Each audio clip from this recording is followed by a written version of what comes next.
Avant de revoir l'essentiel, les temps forts de l'émission, d'abord un point sur les derniers développements de l'actualité. Et un dernier bilan du déraillement d'un train de banlieue dans le Bronx à New York. Au moins 4 morts et 67 blessés.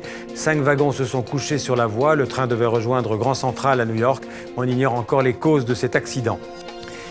3 semaines après la défaite des rebelles du M23, le président Kabila reprend la main avec une tournée spectaculaire dans l'est de la République démocratique du Congo.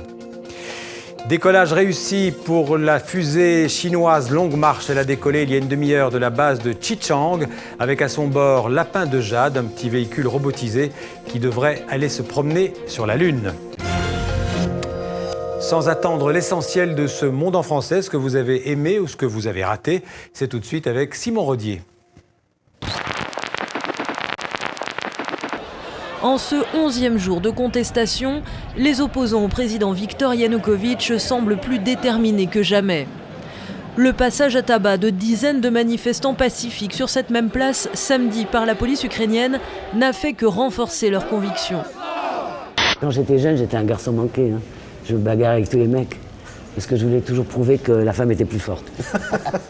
Des violences ont éclaté aux abords du palais présidentiel. Les forces de l'ordre ont repoussé des manifestants qui cherchaient à accéder au siège du pouvoir ukrainien. La Chine va envoyer sur la Lune son lapin de jade. C'est le surnom de ce petit module de 6 roues. Il sera chargé de recueillir des données, de décrypter encore les mystères de notre satellite lunaire. Et il est surtout pour les Chinois un symbole de plus de leur grande conquête spatiale. C'est l'idée qui rattrape. Ouais. C'est-à-dire que ce gap qu'il y a eu pendant très longtemps entre la Chine et le reste du monde, il est en train de se combler. Mais la presse chinoise insiste beaucoup. Nous revenons sur la Lune 40 ans après les États-Unis, etc. Ils ne se positionnent pas du tout dans l'idée de créer de la suprématie, mais plutôt véritablement dans le souci de démontrer que maintenant ils sont un pays moderne. Top, la bêtise et l'égoïsme sont mes deux mamelles. Loana! Non, toujours pas. Top, je traverse actuellement une grave dépression et pour me soigner, je cultive la haine de l'autre. Je suis...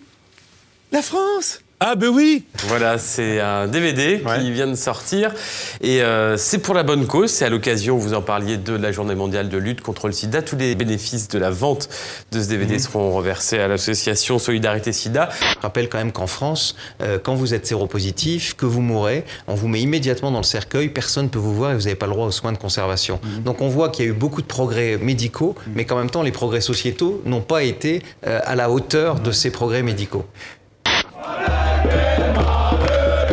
La nouvelle a effectivement de quoi réjouir les 300 000 Islandais. Ce n'est pas tous les jours que le gouvernement annonce qu'il va reprendre à sa charge une partie de votre emprunt hypothécaire, jusqu'à 24 000 € par ménage. Ouais, ce qui est beau dans ce métier, c'est que tu changes des pays sans arrêt. Et c'est ça qui est beau. Parce que rencontrer des gens d'autres pays, comme j'ai rencontré en Australie un peu partout, ça t'enrichit.